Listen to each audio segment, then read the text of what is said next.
Le podcast quotidien de Cornelia.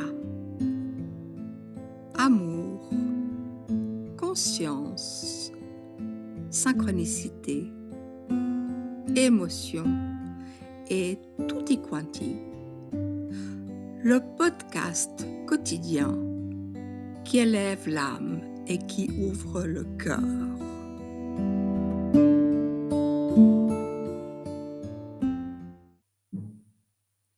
Je vous propose qu'on passe un petit peu de temps ensemble pour parler de notre capacité merveilleuse de s'émerveiller. Voilà, l'émerveillement. C'est une capacité que nous avons qui est innée chez l'enfant, pourvu qu'il soit dans des bonnes conditions, évidemment, et qui va progressivement diminuer au fur et à mesure que nous avançons en âge, pour diverses raisons. La première, elle est due à l'éducation. Donc en fait, les petits enfants, ils sont toujours émerveillés de tout, ils disent waouh, etc. Et puis après, on leur apprend à temporiser leurs émotions, et surtout, on commence à tout analyser. On leur apprend à réfléchir, à rationaliser, et ça enlève progressivement la capacité de s'émerveiller. Plus on réfléchit, moins on s'émerveille. Alors on peut prendre l'exemple d'une fleur, par exemple, absolument magnifique, et juste regarder cette fleur avec sa beauté, en sentir l'odeur, etc.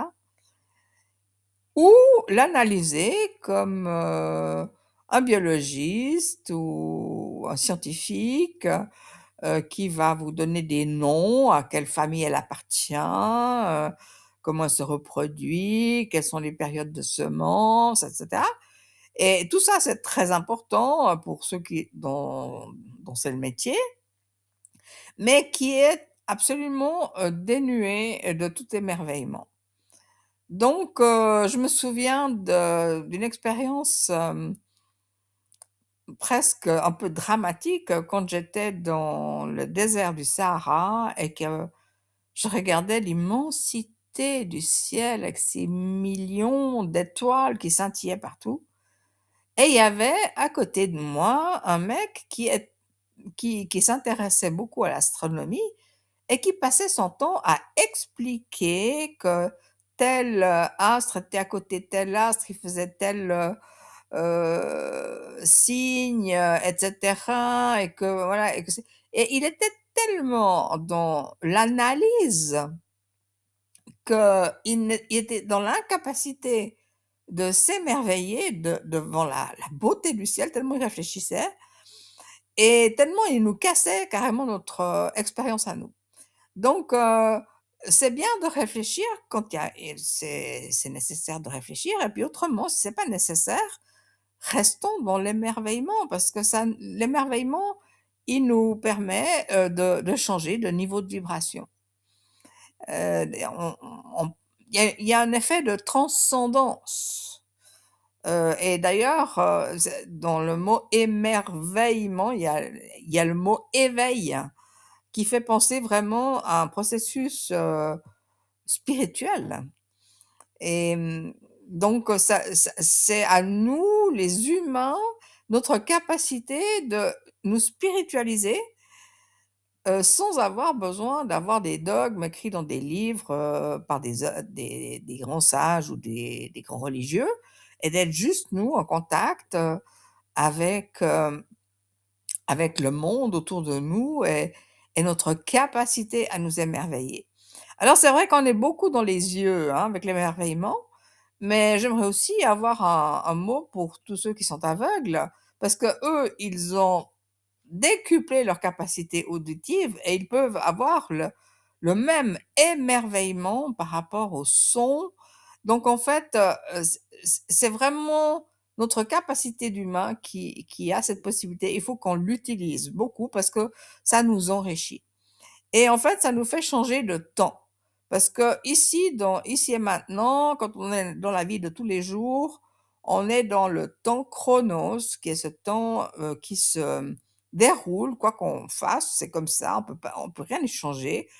Hier, aujourd'hui, demain, et puis même si on n'est pas d'accord, bah, ça va quand même faire comme ça, et 1 minute après l'autre. Donc c'est chronos, et chronos est très limitatif. Il est particulièrement intéressant pour nous organiser, donc sachons que ça sert à ça, chronos, mais qu'à part, et qu'il est particulier à la matérialité. C'est quand on est dans la matière que le temps, peut se dérouler comme ça, parce qu'en dehors de toute matérialité, bah, le temps, il ne se déroule pas, il est. Je crois que j'en ai déjà parlé dans d'autres podcasts, mais j'en reparlerai encore souvent.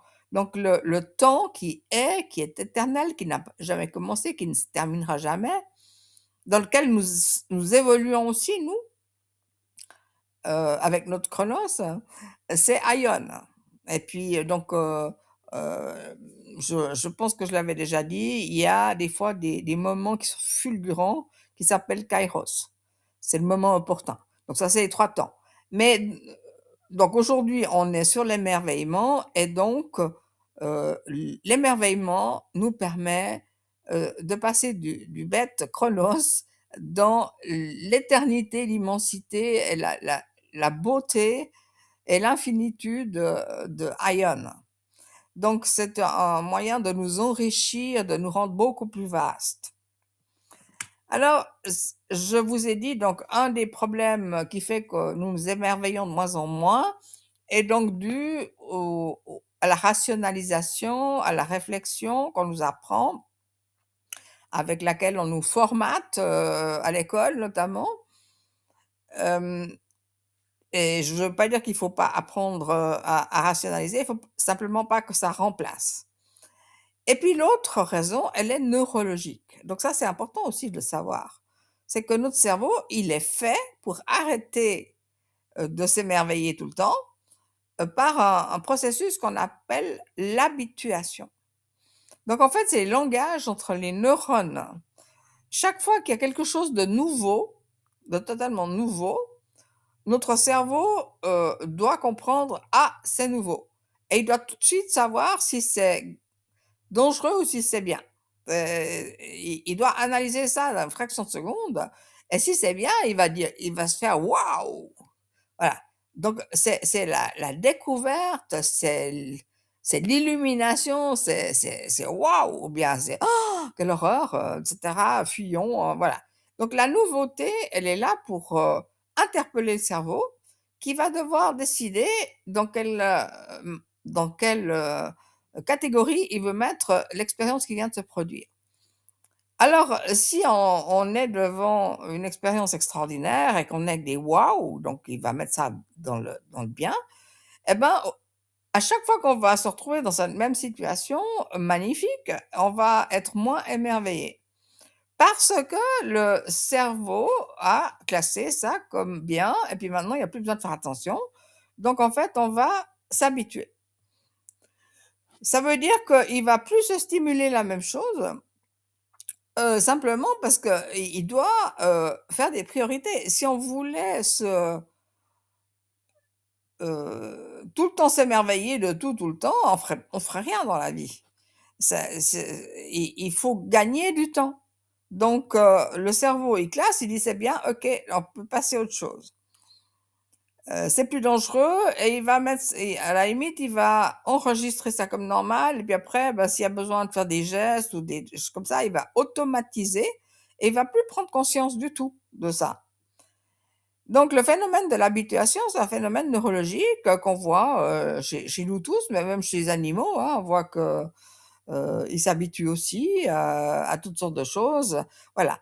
Donc c'est ça qui fait que nous sommes neurologiquement programmés pour nous émerveiller de moins en moins, sur les choses que nous connaissons.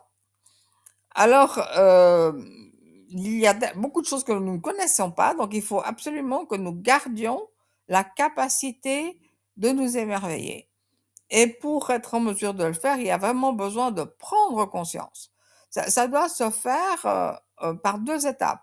La première, c'est: «Ah ouais, j'ai perdu un peu ma capacité de m'émerveiller et maintenant 2, je vais me donner dorénavant la possibilité de m'émerveiller de nouveau. Je vais arrêter de prendre tout comme normal, comme acquis.